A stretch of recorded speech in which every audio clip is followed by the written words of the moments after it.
Bon, pour moi, il y a un cas Mélenchon, mais qui est à considérer sous deux aspects. Il y a un aspect psychologique, c'est-à-dire qu'au fil des années, c'est quelqu'un qui s'est beaucoup durci, qui est devenu très brutal.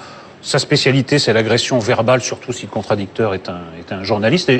Dès qu'un journaliste ose le critiquer, il lui tape dessus. Alors, si vous êtes journaliste et femme en plus, alors vous en prenez plein la gueule. J'ai vu hier Mélenchon, son discours, sa posture, cette méchanceté, cette hargne qu'il avait, qui était complètement disproportionnée sur tout ce qu'il pouvait critiquer en disant... Il te fait peur en fait. Oui, il me fait extrêmement peur. Ce n'est pas possible d'avoir un individu pareil. Ce n'est pas possible. Il me fait très très peur. En fait, Mélenchon, Mélenchon a un discours d'ailleurs de tribun fasciste. Hein. Tribun fasciste. Ah oui, c'est incroyable. Mais, de point de vue rhétorique, oui. C'est impressionnant. Et donc il fait naturellement peur pour les modérés, pour les républicains. Il appelle avec une force énorme. On le voit dans tous les tribuns fascistes. C'est à travers le monde où les dictateurs, on retrouve toujours ce même mode de fonctionnement de prise de parole. Et je peux même, là c'est de manière générale, mais je peux même en apporter un témoignage personnel. On parlait d'On n'est pas couché tout à l'heure, et je me rappelle très bien Mélenchon entrant sur le plateau d'On n'est pas couché, passant nous serrant la main et me disant « Toi, tu vas pleurer aujourd'hui ». Première phrase, bon, c'est pas bien méchant, mais enfin, c'est une entrée en matière un peu étrange.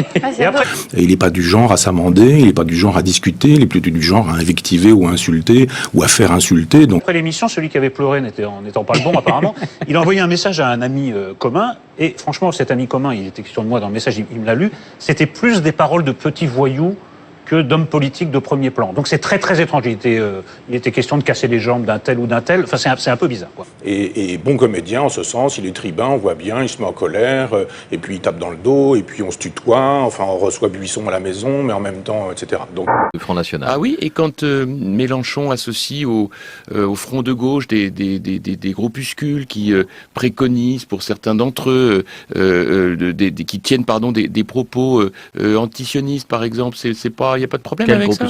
Le Front républicain, c'est le refus des extrêmes, de l'extrême droite et de l'extrême gauche. C'est Bernard-Henri Lévy lui-même qui dit, au fond, on a le sentiment que les extrêmes se rejoignent et qu'à partir de là, il n'y a pas de raison que nous ayons une position particulière. Mais vous avez dans la grande famille du Front de gauche des gens qui tiennent des propos qui sont absolument inacceptables. Lorsque Mikis Theodorakis, par exemple, est accueilli... Oui. À gauche aussi, il y a des partis qui n'aiment pas la République. Et aujourd'hui, c'est le Parti socialiste qui empêche le Front républicain. Pourquoi ? En s'associant avec le Parti communiste, avec l'extrême gauche, en s'associant avec Jean-Luc Mélenchon qui considère que Cuba est une démocratie, qui accueille sur son site internet des gens qui font profession d'antisémitisme. J'ai du respect pour certaines personnalités du Parti communiste, mais pas quand on est engagé derrière les théories de M. Mélenchon sur le Front de gauche, avec notamment cette rencontre avec M. Theodorakis, qui est un antisémite grec notoire, avec la participation des manifestations caricaturales sur Israël, etc. Là, pardon, mais ça me donne des frissons et tout ça, je peux pas adhérer. Alors... Monsieur Pujadas, est-ce que l'antisémitisme de gauche, c'est mieux que l'antisémitisme de droite? Nathalie Kosciusko-Morizet. Je suis consterné que vous-même et Zemmour rejoigniez Mélenchon dans l'agenouillement devant les autocrates.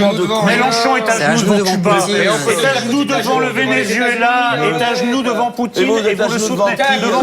Vladimir Poutine a au moins un avocat en France, il s'appelle Jean-Luc Mélenchon. Cette gauche d'abord, à défaut de réunir les mécontents, il divise ses soutiens. Après ses déclarations d'amour à Poutine, peut-on parler d'un malaise Mélenchon? Sur beaucoup de sujets. Maintenant, je vois qu'il a rejoint même le Front National sur le chapitre de la poutinophilie délirante.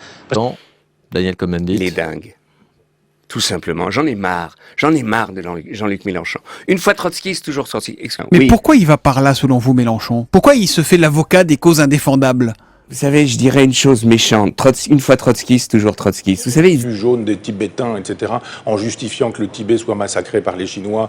Mélenchon soutient le Parti communiste chinois contre les Tibétains. Pour lui, vous savez, Mélenchon, il soutient le Parti communiste chinois contre le Tibet.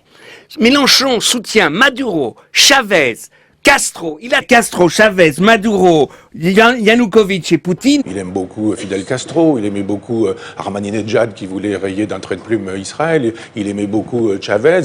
Il y a un Cuba, qu'on soutient le Tibet occupé par la Chine, qu'on soutient Ahmadinejad parce qu'il est un ennemi d'Israël et que Ahmadinejad nous dit qu'il faut rayer Israël de la carte. Ah, il a toujours soutenu les plus grands, les plus totalitaires. S'il s'agit des Américains, il soutiendra la Corée du Nord.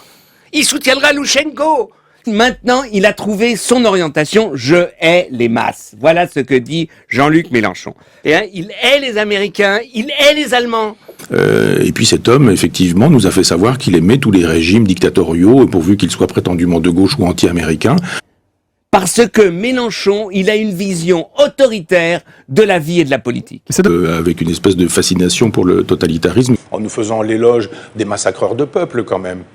Et à force de célébrer tous les autocrates chinois, cubains, vénézuéliens, etc., et maintenant russes, il a fini par en attraper les mauvais côtés, à être vraiment devenu, voilà, une sorte d'autocrate, mais au petit pied. Soyons très précis, parce que ça fait 2 fois que vous faites la remarque dans l'émission. Vous accusez Jean-Luc Mélenchon et Marine Le Pen de ne pas être présents au Parlement. D'avoir un emploi fictif. Oui. Ça, c'est une insulte. Hein. Oui, je maintiens. La politique. Ça donnerait quoi, selon vous, Mélenchon au pouvoir, alors? C'est pas un démocrate, Mélenchon? Non. Non, il est scotché dans les années 30. C'est-à-dire maintenant, dès qu'on n'est pas d'accord avec lui, il n'y a plus de discussion possible. On est vendu à la CIA, au Grand Capital, à la Doxa. Il n'y a plus aucun dialogue possible. Il s'emporte.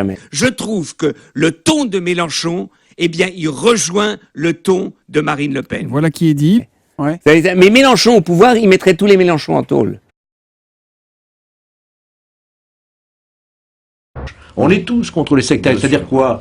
Le repli sur soi. Bien sûr. Hein, et puis ce qu'il a voulu dire aussi, je pense, François Fillon, il ne faut pas l'oublier quand même, on parle beaucoup du Front National. Et si on parlait un peu du Front de gauche, de Mélenchon, exactement. Est-ce qu'il y a pas un peu les deux sont sur le même plan.